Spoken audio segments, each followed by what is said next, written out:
Welcome, everyone. Just want to thank you all for joining us today. This webinar is brought to you by SCS Global Services, and we're going to be covering some ESG assurance and some of the various new regulations in that space, as well as taking some of your questions at the end. So feel free to use the question feature in the webinar platform, and we'll get to some of those questions towards the end. On that note, before we get started, I just want to give a couple of housekeeping points.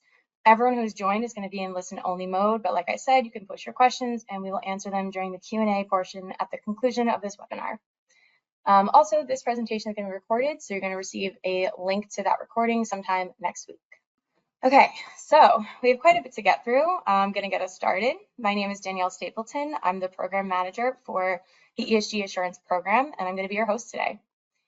Many of you may not know SCS Global Services, but we have just this past year celebrated our 40th anniversary. And during that time, we've completed over 30,000 certifications in 12 different countries, and we have over 15,000 clients and auditors in every major market. Beyond SCS Global, which is the certification, verification, and auditing body, we also have a broader institutional network that's composed of SCS Standards and SCS Consulting.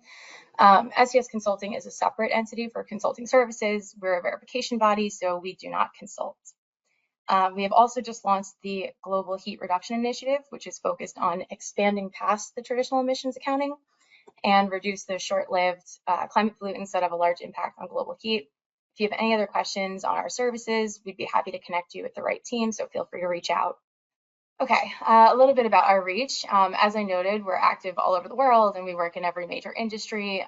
In the particular case for today's webinar, since ESG assurance has far-reaching, it applies to all industries, sustainability metrics can be reported by any industry because they're really broad and universally relevant criteria. So that can be something like energy use, labor practices, governance. That applies across all sectors, regardless of size or specialization. So again, feel free to reach out if you have any questions there. Okay, and with that, let's go into our agenda on what we're going to be talking about today. There's a few things I'm going to talk through. The first being the intro to assurance. Some people here are maybe new to assurance as a whole, let alone the ESG specific. So we're going to talk through the overview, followed by the procedure. So that's the what portion of the process, including what you should expect from your auditors and what they might expect from you. We're going to be talking through the mandatory requirements as well as voluntary. Those are very hot topics right now. There's a lot of things up in the air with ESG, so we're going to touch on that and kind of get a little bit more clarity. And then finally, we're going to touch on the outcomes and benefits. So what is in it for you? What does assurance, what value does it bring to your reports? And with that, let's dive in. So when you're doing the assurance project, there's generally two types. There's the limited and the reasonable assurance. And the level of assurance is really there to determine the degree of rigor and the resulting conclusion. This is also going to determine the nature, the extent, and the timing of your verification. One of the factors that drives this right now is the regulatory requirements. So some of them do require a certain type of assurance. Generally, the upcoming mandatory regulations require limited assurance that will transition to reasonable over a certain amount of time, depending on what regulation you're looking at. In general, though, the limited assurance engagement, the assurance provider would give you a moderate level of confidence. So that is stating that nothing has come to their attention to suggest the ESG information is materially misstated. This is known as a negative assurance statement, and the procedures involved with a limited they're typically consisted of inquiries, analytical reviews, and minimal testing. So unlike reasonable assurance, it doesn't involve an extensive verification or a detailed evidence gathering. This is worth noting just because the lighter scope, limited assurance is generally more cost effective and a little bit quicker to complete. So you're not going as deep into the weeds as something like a higher level. And this might be appealing to those who are like new in the space, they want to get their feet wet with verification. Many companies choose this approach due to the evolving nature of ESG metrics. Like I said, there's a lot up in the air, so limited assurance is really good for people who are just starting out or maybe are waiting to see what other regulations come down the pipeline. In a reasonable assurance engagement, the assurance provider would offer a high level of confidence and that the ESG information is free from material misstatement. So that's a positive assurance statement, meaning the provider explicitly concludes that the information presented is presented fairly in all material aspects. Achieving this level of assurance, this is really extensive. It includes a lot of detailed testing and examination of underlying records, and also an evaluation of internal controls. So compared to limited assurance, the reasonable assurance involves a lot more rigorous evidence gathering and verification, which makes it more resource intensive and time consuming. However, it does provide a greater credibility and trust, especially in contexts where ESG performance is very closely scrutinized. This might be your investors, your regulators, or the public. But also it's really useful for anyone who is interested in reporting to a framework that maybe gives a score. So S&P Global ESG score, reasonable assurance might really be helpful because you will be evaluated a lot more critically by S&P. Okay, so going through the ESG audit process for the first time can feel a bit overwhelming. It's very helpful to understand the steps involved before you get started. Our role begins once you've finalized your ESG metrics, you've compiled your supporting data, and you're ready to either submit to a reporting body or for verification. We would start out by going through the steps to determine what's in scope to you and what's material to you before getting started.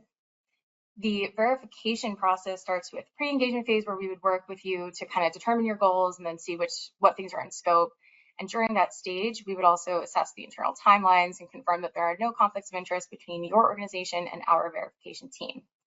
Once those contracts are in place, the audit team can begin the planning phase.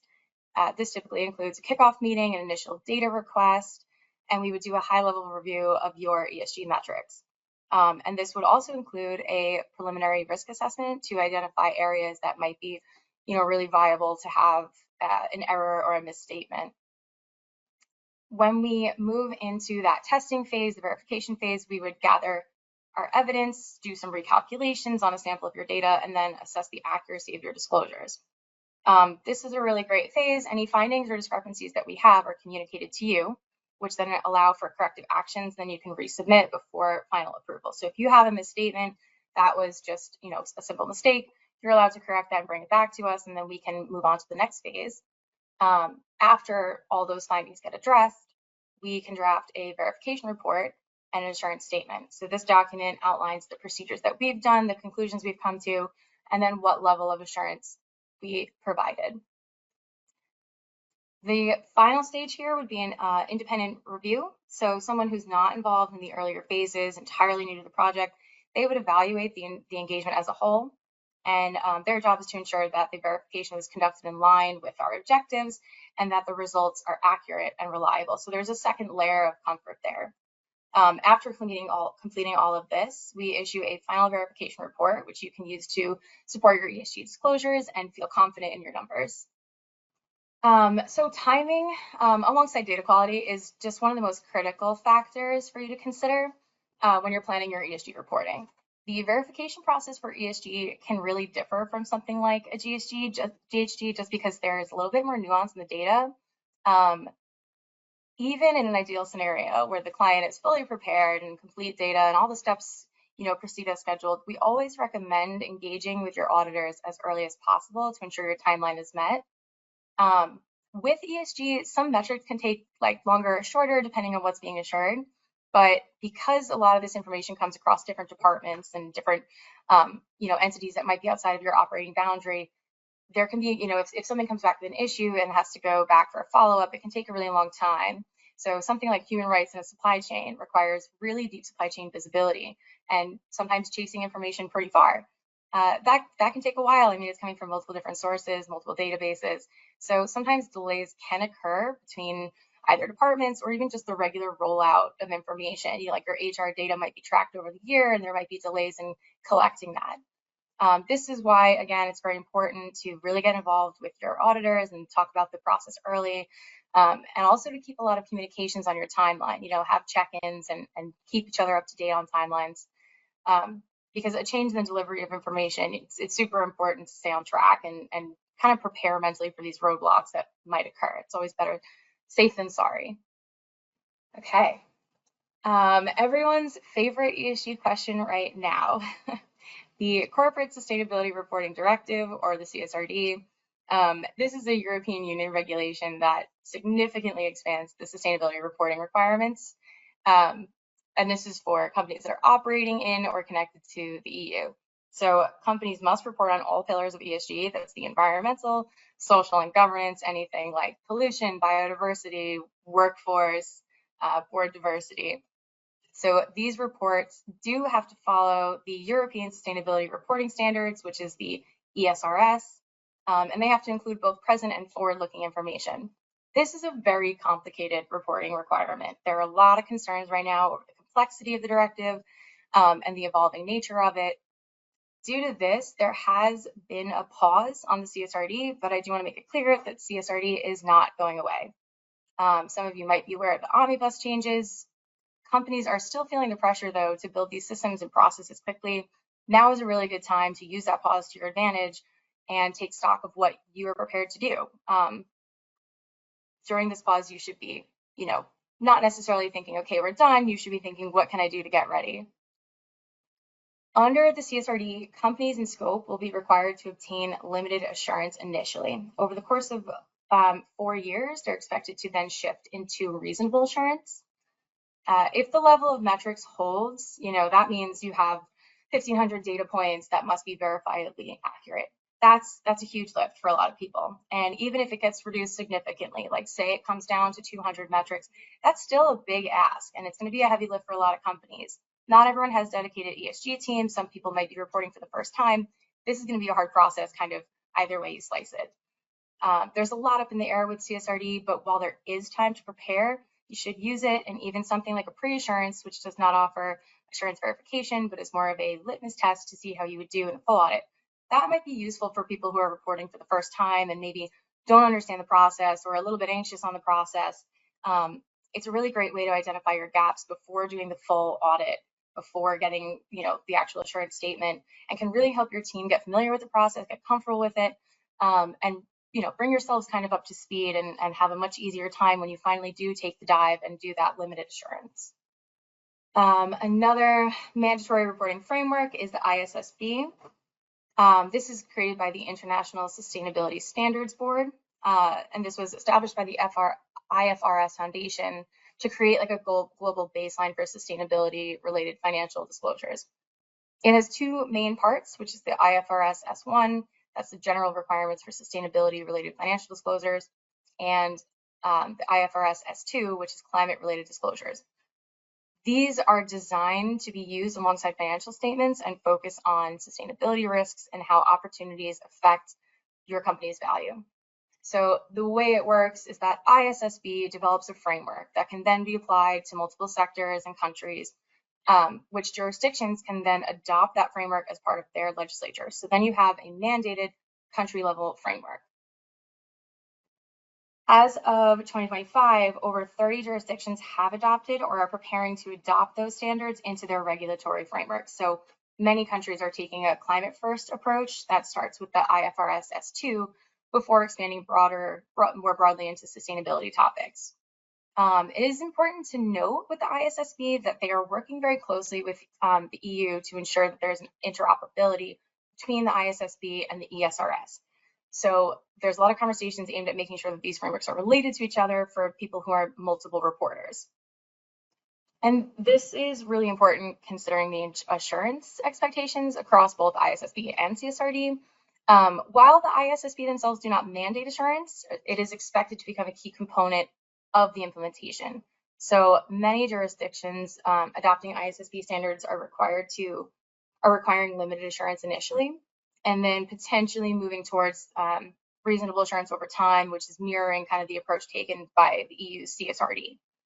So like I have on the screen here, as of recently, Australia adopted the ISSB framework, and they do include an assurance statement. So while the UK has adopted and does not require assurance, so let's say you're a company that's in scope for both the UK and Australia and maybe CSRD, making sure your reporting is correct, making sure that you're reporting correctly to each entity is super important and can really be confusing.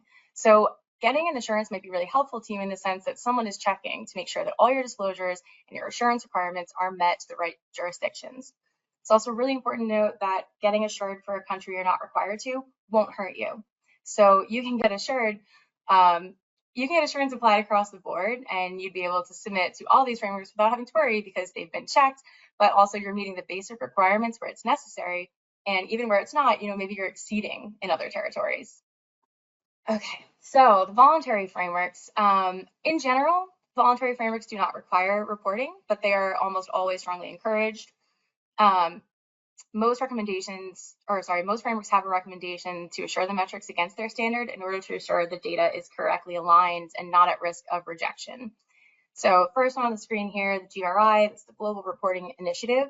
They do not mandate third-party assurance for sustainability reports, but it strongly encourages organizations to seek external assurance to assure the credibility. If you do choose to do assurance under GRI, there are a couple things you must disclose as part of that report, and that is the scope of the assurance provider's name and the relationship to the organization, the level of assurance, and then the standards used. So something like ISAE or AA1000 must be reported in that as well.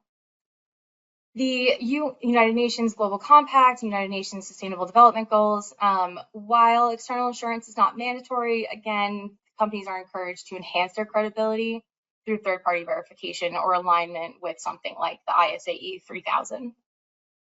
And then I'm going to jump to S&P here. S&P Global works hard to stay aligned with multiple reporting frameworks. So and require those assurance standards if you're reporting under a framework that requires it. While it's not mandated by S&P Global, adding assurance to your report can help you align with both frameworks at once, and then can help you improve your S&P score by having much higher confidence and catch any errors before that goes through.